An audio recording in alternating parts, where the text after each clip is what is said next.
Today I will talk about how can you disable this sign or know how you can do that on your Zello app.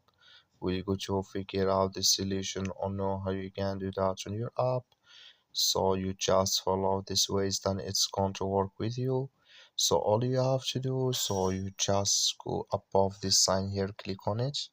When you just click here in this sign, it's going to show for you a list like this. Then all you have to do, so you just click here on options here.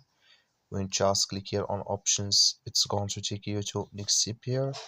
Then all you have to do, so you just click on audio here. When you just click on audio, it's going to take you to this list here. Come here to play audio mode only when a message is sent or played. Just click in this sign or this color. Like you see color here, it's gone. That's mean play audio mode only when a message is sent or played. Disable with us now. That's all you have to do. That's all. Thank you for watching. Don't forget to support us by liking and subscribe.